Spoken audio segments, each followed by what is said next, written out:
Hey, welcome back, everybody, to TML Weekly. We got a special guest here, and a guest host for this pregame show for Game 6, Toronto, Ottawa. None other than Jack. How are you, bud? Good. You ready for a good night of hockey? Yeah. You're going to make it through the whole game, or are you going to be asleep again? What do you think?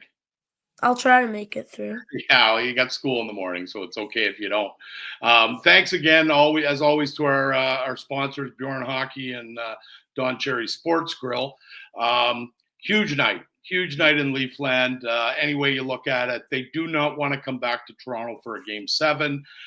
One subtle change that we actually talked about on our post-game show the other night, and that reminds me, we will be having a post-game show tonight, win or lose, immediately following the game on all our normal streaming areas and wherever you get your podcasts. So Pacioretty, interesting cat, because he's at the twilight of his career, at the end of his career now. But he's been moved up into the second line wing spot between with John Tavares and William Nylander. I think it's going to add size. I think it's a good move. I would have liked to have maybe seen Bobby McMahon go up there because he's been struggling, as we talked about the other night. What do you think? Oh, and happy birthday today, by the way, to William Nylander. It's his birthday, so let's hope he has a good game. What do you think the keys are tonight, Jack, of Toronto handling Ottawa in their own building with all those fans? What do you think Toronto has to do? I think they have to do good on the power play and not take stupid penalties. Absolutely. That's a really good point. I think a start's important too. You got to come out and play the right way and be physical on the forecheck. And they did that in the first couple games. What do you think? Did you think they kind of let their foot off the gas, like, oh, we're going to win this easily, and allowed Ottawa to get back in the series? Because on paper, really, Toronto should handle this Ottawa team. They're young and experienced. They don't have the star power.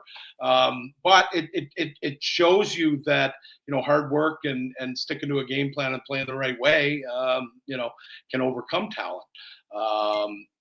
What would you do if you were coaching Toronto tonight to get them to start on time? How would you do that? What would you tell them? Just move your feet? Yeah, like move your feet and pass the puck. Get pucks deep, get pucks out. Keep it simple, right? At the end of the day, no different than your hockey, and your coaches, tell you all the time: move your feet, get pucks deep, pass the puck, shoot the puck. Right? It's pretty simple when you break it down like that. So, what do you think's going to happen, Jack, in the game tonight? What's your prediction and a score? Toronto and Ottawa. I think Toronto's going to win 4-2. Oh, well, that'd be a good result. I'm going to say I predict Toronto's going to win 5-1. But we'll come back and talk about the Leafs a little bit and whatever else you want to talk about. Maybe you have some topics. But you got a couple of series finished up. You got the Florida series is over, right? So Florida handled Tampa. Florida's a problem. They're playing playoff style hockey in the first round, and that Tampa Bay Lightning team was a cup contender, as we talked about before. So you got Florida waiting for the winner of the Toronto-Ottawa series. It'll either start in Miami if Ottawa comes back and wins the next two, or it'll start in Toronto if Toronto hangs on or wins tonight or Saturday. In the other Eastern Conference semifinal, an interesting matchup. So you got Ovi and the Washington Capitals going to be playing the Carolina Hurricanes, who both teams have looked very good in five-game series wins. Who do you like in that series, Jack? You got Washington and you've got Carolina. What are you thinking for that? I think Washington will take that series in 7 games. So, yeah, I agree with the 7 games, and I think you're right. They've got some experience.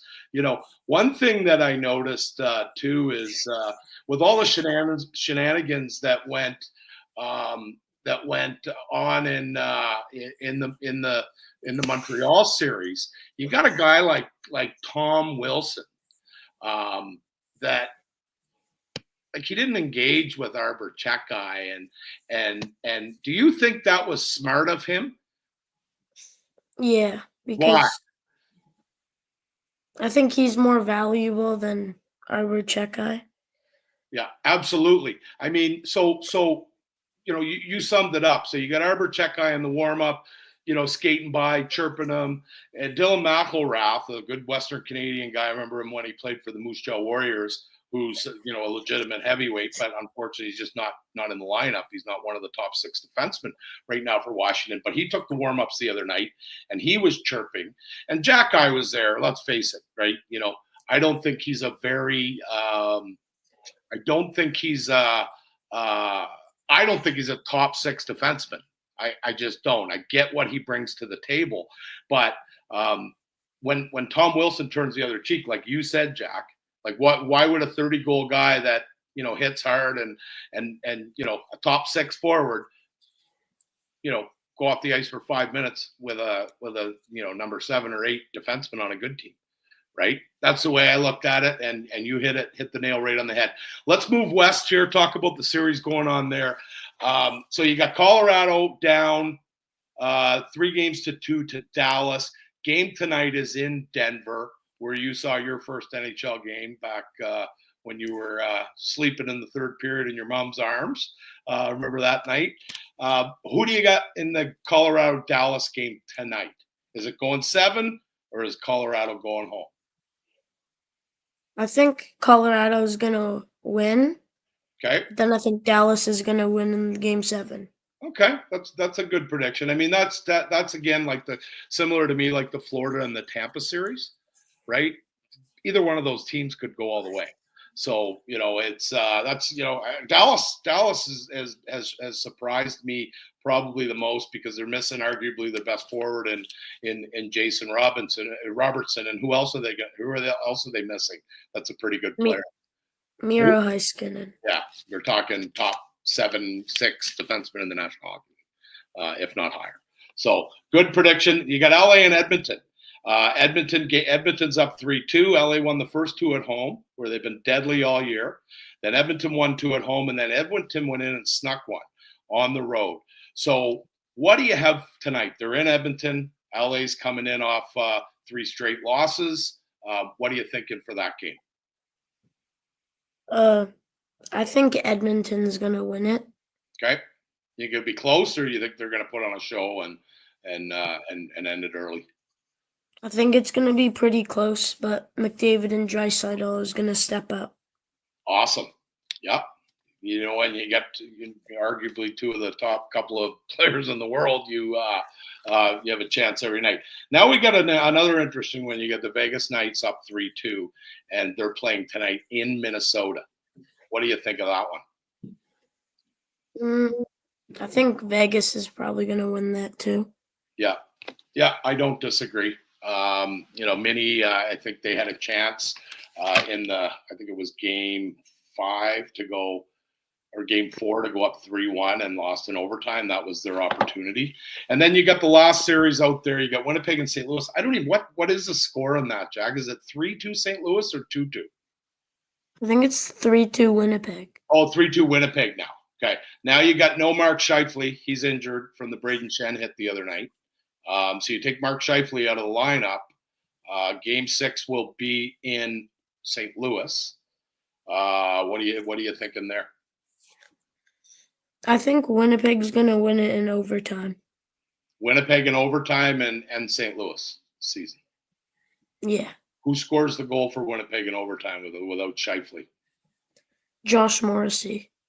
He'll get a lot of ice time. He'll be out there for half of overtime, I'm sure. He's so reliable in his own end. And so anyway, that's kind of our predictions.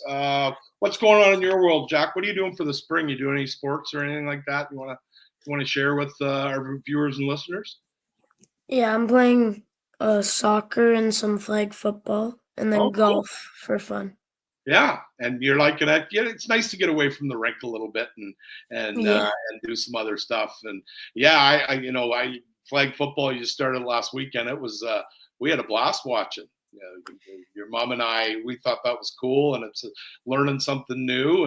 And soccer, you're playing for Halifax City, right? U12A, right? So I think your season's starting pretty soon. I think you got a good group of kids on that team. Do you know any of the guys? A couple of the guys you know from hockey? Yeah, I recognize some of them. Yeah, cool. Anything else going on in your world? How's school? Pretty good. Yeah, you like school, right? You don't like Kind of. kind of. You're looking forward to the summer, right? Yeah. We're heading back to Saskatchewan for a little family vacation. End of June, we're going for a couple weeks. We'll get to see all our friends and family out there. You looking forward to that? Yeah. Yeah, for sure. All right. Well, anything else? We're going to talk about at the end of the game. We'll come back on live with the guys. That both of them are tied up right now. Couldn't do a pregame show, so Jack jumped in. Great job, bud. You're getting more comfortable every time you're out here, and it's a treat for me to be able to do things like this, right? So go Leafs, go!